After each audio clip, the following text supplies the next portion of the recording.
Labvakar, jūsu uzmanībai svētdienas sporta jaunumi un to sāksim ar futbolu. Pasaules kausa fināla turnīrā F grupas spēlē ļoti pārliecinošu uzvaru izcīnīja Nīderlande, kas ar 5-1 apspēlēja Zviedriju.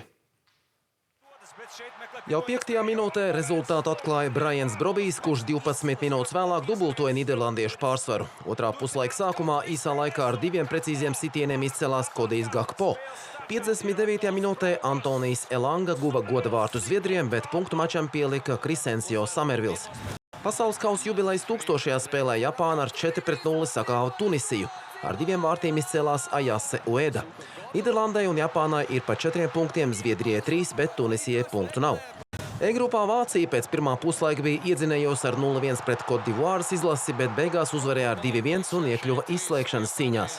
Par spēles galveno varoni kļuva uzbrucējs Denis Undavs, kurš 8 minūtes pēc došanās laukumā uz maiņu panāca izlīdzinājumu, bet kompensācijas laikā guva uzvaras vārtus. Viena no turnīra lielākajiem pārsteigumiem sarūpēja Kirasao izlase, nospēlējot neizšķirti 0-0 ar Ekvadoru. Galvenais varonis bija vārtsargs Elois Rūms, kurš atvairīja 15 ekvadoriešu sitienus, kas ir jauns pasaules kausa rekords mačā bez papildlaika. Ekvadora otro spēli pēc kārtas nespēja gūt vārtus, bet Kirasao saglabāja cerības iekļūt izslēgšanas spēlēs. Latvijas futbola virslīgā Supernova savā laukumā ar 0-2 piekāpās Audai, bet Jelgava ar 4-1 apspēlēja Tukums 2000. Par IGFC un Liepājas komandu tikšanos stāsta mūsu korespondents Normunds Melderis. Otrajā vietā esošie Rīga FC futbolisti spēli pret 4. pozīciju ieņemušo Liepājas klubu Skonto stadionā sāka ļoti apņēmīgi. To viņi apliecināja jau 8. minūtē, kad Andrejs Salazars pēc skaistas kombinācijas pirmo reizi raidīja bumbu viesuvārtos. Puslaika vidū rīznieki nopelnīja tiesības uz 11 metru sodu sitienu. To realizēja Muhameds Badomasī, pārsvaru dubultojot. Vēl pēc 10 minūtēm sekoja vēl viens mājinieku uzbrukuma vilnis un Zinedīns Kulāts panāca jau 3-0. Otrajā puslaikā spēle izlīdzinājās un epizodiski darbs atradās arī rīdzinieku vārtu vīram Dāvidam Orolam. Taču pēc tam bumba atkal nonāca Liepājnieku cietoksnī, kad ar sitienu no sodlaukuma izcēlās Orlando Calderons. Vairāk vārti netika gūti un pārliecinoši uzvarā 4-0 svinēja Rīgas futbolisti.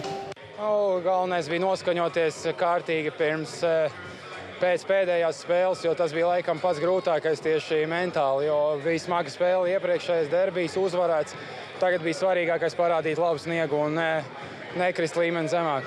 Pēc uzvaras Rīga FC futbolisti kļuvuši par virslīgas līderiem. Tiesa RFS komanda, kas atpaliek tagad par 2 punktiem, ir aizvedījusi 1 spēli mazāk. Latvijas spīdvejs Andžejs Ļebeģevs Vroclavā pasaules čempionāta jeb Grand Prix sezonas 5. posmā sasniedz pusfinālu un izcīnīja 9. vietu. Lietus aizkavētajās pamatsacensībās Ļebeģevs no 5 braucieniem 2 uzvarēja, vēl 2 finišēja 2., bet vienā bija 3. Pusfinālā Latvijas spīdvejists finišēja 4. un sacensības noslēdz ar 9 punktiem un 9. vietu. Finālā uzvarēja polis Bartošs Zmarzliks, kuram sekoja brits Roberts Lamberts, dānis Mihails Jensens un austrālietis Breidijs Kerts. Pēc 5 posmiem kopvērtējumā par līderi ar 82 punktiem kļuvis Zmarzliks, kuram ar 79 punktiem seko Kerts. Ļebeģevs ar 32 punktiem ieņem 11. pozīciju.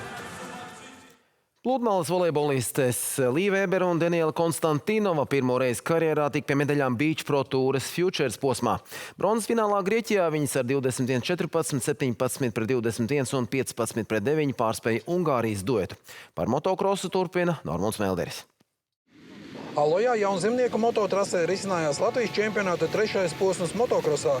Prestižākajā un jaudīgākajā MX1 klasē pirmajā braucienā jau startā iegūs vadību un pakāpeniski attālinoties no konkurentiem, pārliecinoši pirmais finišēja Markus Kokins. Jā, jūtos diezgan labi. Izdevās labs starts, izcēlu un kontrolēja arī braucienu. Sīvāka izvērtās cīņa par 2. vietu. Te 2 igauņu duelī Gerds Kristīnovs pārspēja Erkī Kahro. 4. finišā bija Uldis Freibergs. 2. braucienā Kokinam vairs tā neveicās, un viņš palika tikai 5., bet uzvaru guva Kahro. Viņam arī tika uzvara posmā. 2. Kristīnovs, bet 3. Kokins. MX2 klasē pirmajā braucienā vispirms līderis bija kvalifikācijas uzvarētājs Kārlis Kalējs. Tomēr tad viņu apsteidza Tomas Šaicāns un igaunis Ričards Pāts. Līdz ar to uzvara tika Šaicānam. 2. braucienā abi līderi apmainījās vietām. Pirmais Pāts, bet Šaicāns 2. Tieši tāds pat iznākums visā posmā. 125 konkurencē Alojā labākais bija Jākabs Kudulejs.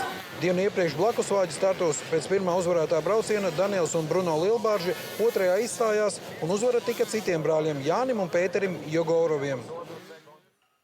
Pauls Jonas Itālijā pasaules motocross čempionāta 8. posmā MXGP klasē izcīnīja 10. vietu. MX2 klasē Jānis Mārtiņš Reišuls arī bija 10. un Kārlis Alberts Reišuls ieņēma 13. pozīciju. Vēl par vienu notikumu Latvijas sportā Normons Melderis. Lielupē pie slogas aizdīts Latvijas čempionāta pirmais posms ūdens motosportā. Visiem dalībniekiem bija jāveic 3 braucieni, no kuriem pēdējais tika vērtēts ar dubultu punktu summu. No 13 klasēm atzīmēsim ātrākās Formula 4 braucienus. Te pārliecinoši visos 3 braucienos pārāks bija Nils Slakteris. Divreiz finišējot 2., bet vienā braucienā 3. Summā 2. vietu ieguva viņa jaunākais brālis Ardis Slakteris, bet labāko trīnieku noslēdza Niklaus Rimeicāns. Slaktera ģimenes kolekciju papildināja arī Uvis Slakteris, kurš nopelnīja uzvarētāju titulu Formula 2 konkurencē. Komandai ieskaitāja uzvarēja Paisums Jelga ūdens motosportisti, kas tikai par 1 punktu apsteidza Nordost Alūksnes komandu. Latvijas izlases basketbolists Toms Leimanis karjeru turpinās Spānijas pēc spēku 2. līgas jeb Primera FEB komandā Ourense. Vēl par dažiem notikumiem pasaulē. Halles tenisa turnīra finālā pirmo reizi vēsturē tikās 2 ASV tenisisti. Pirmo reizi kāds no amerikāņiem kļuva arī par uzvarētāju, un tas ir Francis Tiafo, kurš finālā ar 6-4 un 6-4 pārspēja Tayloru Fricu. Londonas turnīrā pirmoreiz vēsturē triumfējis Argentīnas pārstāvis. Finālā Francisco Cerundolo ar 6-7, 6-4 un 6-3 pieveica amerikānu Tomiju Polu, kurš šeit uzvarēja pirms 2 gadiem. Nottingemas sieviešu turnīra finālā Čehijas tenisiste Marija Buskova ar 7-6, 4-6 un 6-2 uzvarēja Emmu Navarro no ASV un izcīnīja savu pirmo titulu zālāja seguma kortos un kopumā 4. VTA titulu karjerā. Ziemeļkarolīnas pilsētā Rolī aizvadīta iespaidīga čempionu parāda par godu Karolīnas Hurricanes hokejistu uzvarēja Stenlija kausā. Komanda autobusos izbrauca cauri pārpildītajām pilsētas ielām un lielās svinības notika uz īpašas skatuves pašā centrā. Cilvēki ielās un pie ēku logiem pulcējās jau no agra rīta un pēc aptuvenām aplēsēm uz čempionu parādu klātienē ieradās 150 000 cilvēku, kas ir gandrīz trešdaļa no Rolī pilsētas iedzīvotāju skaita. Hurricanes finālsērijā ar 4-2 pārspēja Las Vegasas Golden Knights un ieguva Stanley kausu pēc 20 gadu pārtraukuma. Tāda bija svētdienas sporta jaunumi. Jau tu daļu ar laika prognozi jūs iepazīstinās Toms Bricis. Ar labvakar!